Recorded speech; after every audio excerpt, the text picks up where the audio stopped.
इस बात को सुन करके उन गोपियों ने भगवान श्री कृष्ण से कहा, एक बात पूछूं आपसे।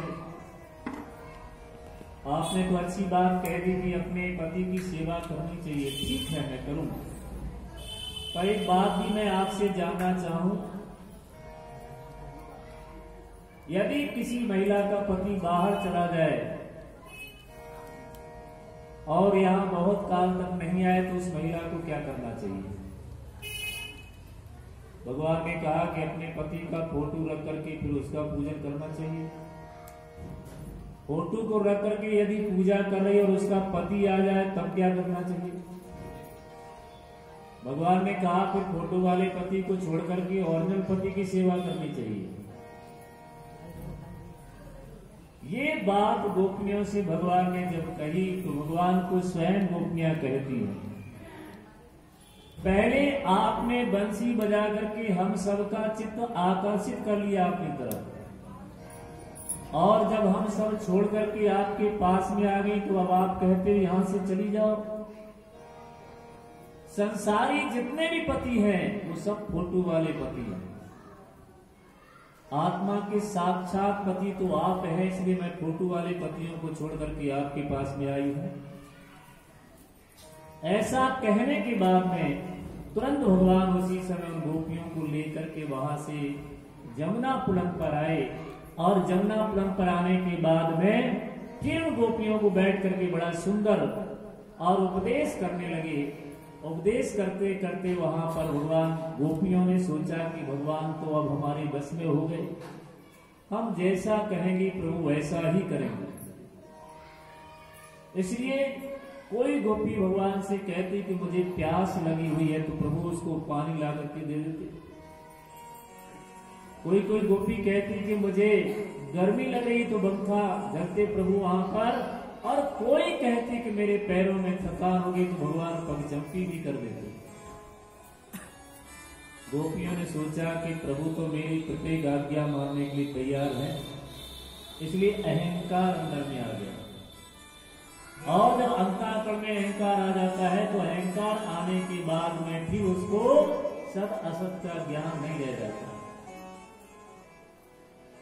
इसलिए स्वयं भगवान ने सोचा कि गोपियों के साथ रास रचाते रचाते भगवान ने सोचा है कि अंतःकरण में अहंकार हो गया है, इसलिए गोपियों की सेवा करते रहे, और उसी समय भगवान वहां गोपियों के मध्य से अंतर्हित हो गए, वहां से चले गए। एक गोपी को लेकर प्रभु वहां से चले गए।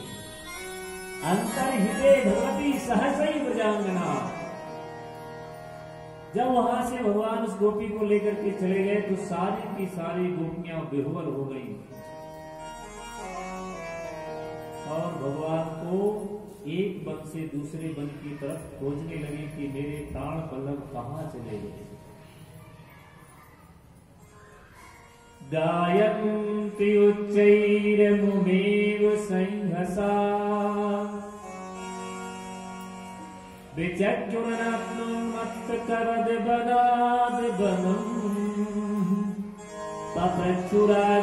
पप्रच्युराकाशबदन्तरं बहिर्भूतेषु सन्तं पुरुषं वनस्पतिं। सारी की सारी गोपियां भगवान को उच्च स्वर में याद करती हुई एक वन से दूसरे वन की ओर जाने लगी। विचित्र स्थिति गोपियों की हो गई। उसके बाद में वन में वो सारी पौधों से पूछती है, हे तुलसी के, क्या तुमने प्राण वल्लभ प्राणेश्वर श्री बाल कृष्ण को देखा है? तुलसी से पूछती, नीम से पूछती, आम से पूछती, आपने तो जरूर प्रभु को देखा होगा, कहाँ गए हुए हैं? सारी गोपियां भगवान को याद करते करते एक वन से दूसरे वन की ओर जा रही हैं। भगवान के पैरों के साथ में किसी गोपी के पैरों को जब देखा, गोपियों ने सोचने लगी ये कौन सी बड़भागनी है जो प्रभु के साथ में यहां से गई है। आगे चले जा रहे थे, और यहाँ पर तो क्या हुआ, भगवान के साथ में जो गोपी आए जो साक्षात श्री राधा रानी थी, क्योंकि राधा रानी को लेकर के भगवान वहां से चले आए थे। जब एकांत में जा रहे थे तो राधा रानी ने कहा कि मुझे पैर में थोड़ा सा कष्ट हो रहा है, दुख हो रहा है, इसलिए आप मुझे यहाँ से लेकर के ऐसी जगह चलिए जहाँ की मैं सहज में पहुंच जाऊं। भगवान ने कहा देवी आप मेरे कंधे पर बैठ जाओ, मैं आपको यहाँ से लेके चलूं।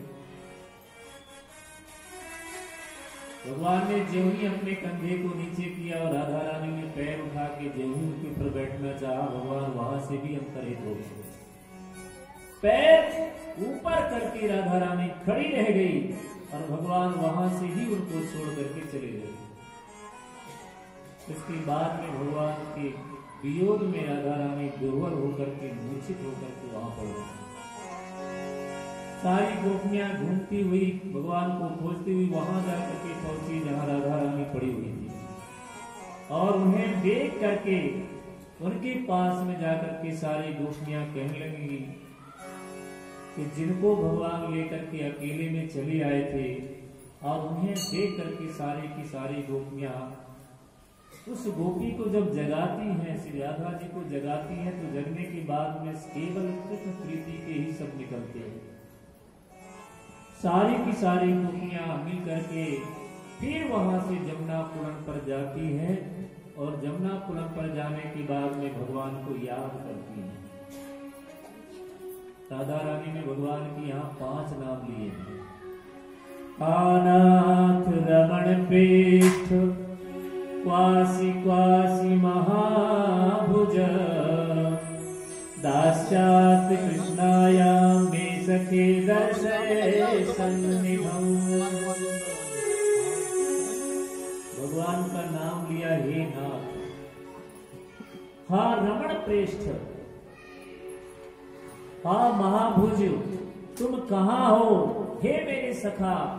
भगवान को इस तरह से वहां सारी की सारी गोपियां भगवान को याद करती हैं। श्री राधा रानी मानो 5 प्रकार के ठाकुरों की बात यहाँ बता रही हैं। वृंदावन में 5 ठाकुर रहते हैं।